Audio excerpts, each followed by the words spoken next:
जॾहिं बि हूंदी हेठि हवा में, जॾहिं बि हूंदी हेठि हवा में, जॾहिं बि टुटंदो ख़्वाब, तॾहिं किथे कंहिं मन मुखड़ीअ में हूंदो मुंहिंजो माउ।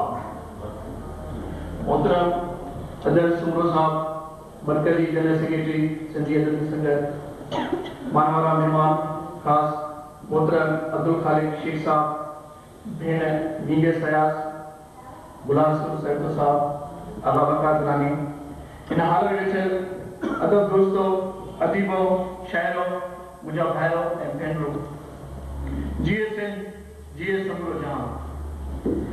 28 दिसंबर जो ॾींहुं जंहिंजी नस्बत सां अॼु सभु सॼो वियो आहे, हीउ साथ कठो थियो आहे, उन ॾींहुं असांखे नओं न्यापो ॾींदड़, नओं शऊर ॾींदड़, ज़िंदगी जो नओं रुख ॾसींदड़ असांजो फिक्री रहबर शेख अयाज़ असां खां जिस्मानी तौर ते जुदा थियो हुयो।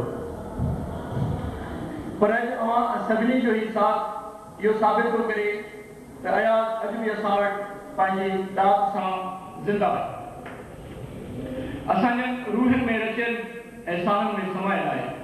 सिंधी अदबी संगत जंहिंजो कार्य अदब जी आबियारी करणु ऐं उनखे दर्शाइण लाइ जापुर करणु आहे, उन करे इन सफ़र में इन ॾस में सिंधी अदबी संगत शाख शिकारपुर बि पंहिंजे वस ऐं विदार हमेशह अमल फेराई आहे।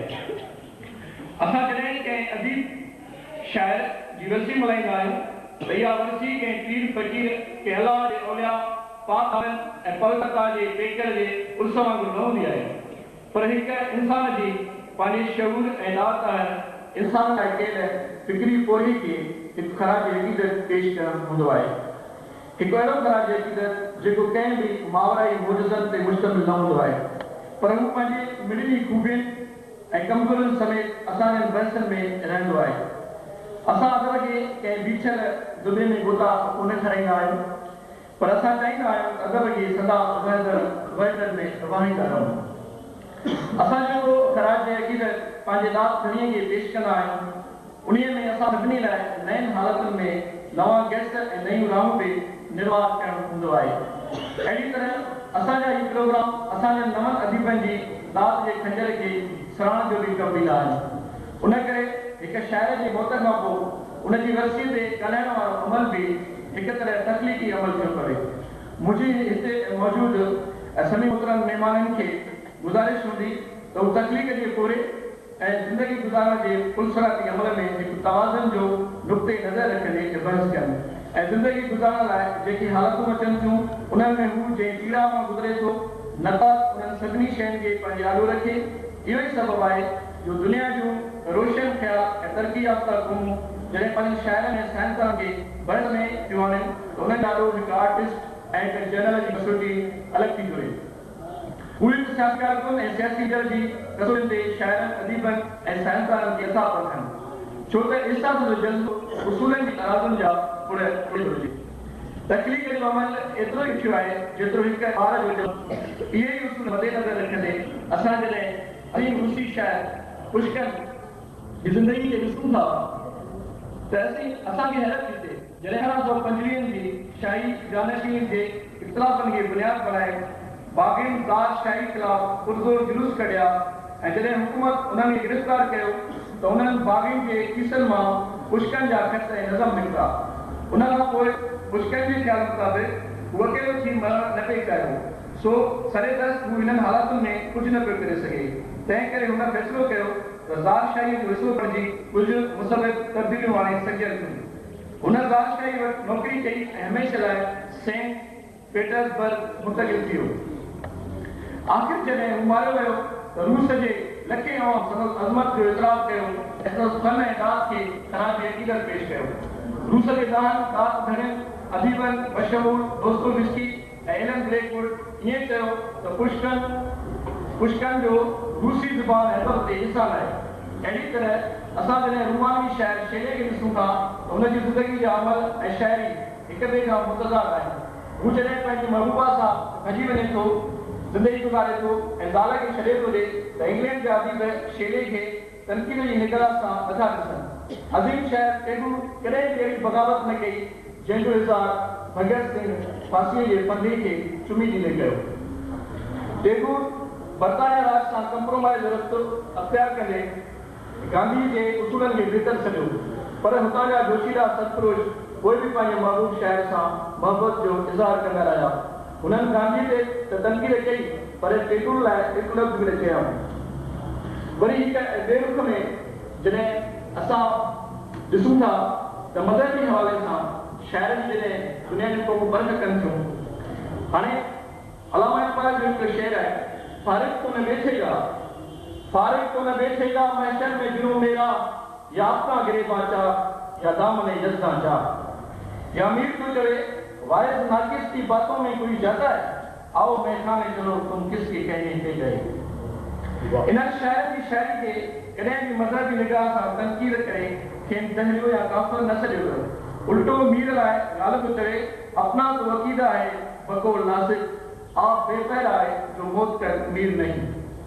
पर आया जॾहिं चवे नव निजात जो सबब में ध्यान आ नगमाना, अज़ल अबद फ़िरेबा वहमा गुमाना।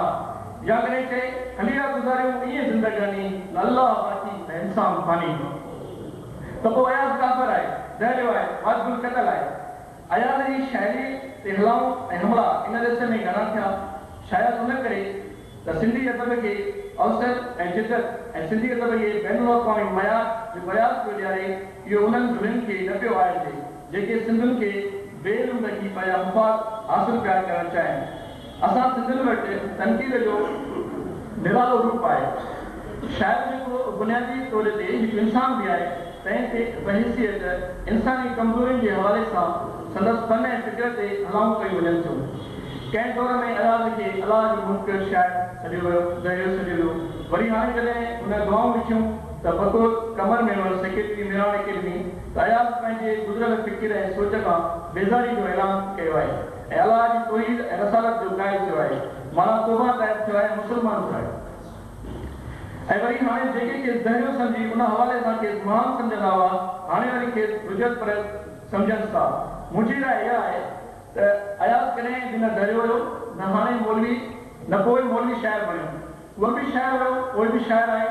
उन शाइरी में अॻु बि इंसानी हमदर्दी ऐं इंसान जे आक़िबे लाइ विलोड़ हुई, पोइ बि हुन में इंसानी हमदर्दी खां कोई बि इंसानी हमदर्दी खां हथ न खयो। अयाज़ अॻु बि तरक़ी पसंद शाइर हुयो, पोइ बि तरक़ी पसंद शाइर रहियो। अज़ीम रूसी अदीब मैक्सम गोर्की चवे थो, इंसानी हमदर्दी जे जज़्बे ते नुक़्ते नज़र जो इख़्तिलाफ़ जो असर न हुअणु घुरिजे ऐं न वरी कॾहिं इंसानी नातनि रिश्तनि जे सिलसिले में नज़रियनि ऐं रायनि खे अहमियत ॾियणु घुरिजे। शायदि कंहिं रियासती इदारे जो नौकर या कंहिं सियासी पार्टीअ जो कारकुन नथो थिए जो हू कंहिं डिसिप्लिन या नज़रियनि जो पाबंद थिए। शाइरी में शाइरी आहे, इहा फ़िक़्ह हदीस जो किताब या वेद शास्त्र थी नथी सघे। अयाज़ सचे सुवर्ण शाइर हुयो, इंसानी समाज ऐं इंसानी आजबे जो शाइर हुयो।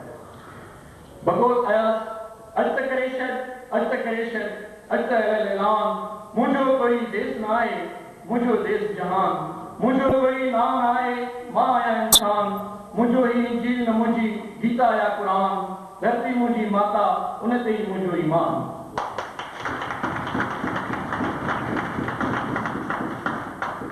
अयाज़ असांजे रूह जो इज़हारो आहे, हुनजो फ़िकिर ऐं शऊर असांजे जीअं जी रोशनी आहे। हुनजा नज़्मा ऐं हुनजो आवाज़ हर सिंधीअ जे दिलि व दिमाग़ में मर्द खां लहद ताईं गुंजंदा रहंदा। दोस्तो, अॼु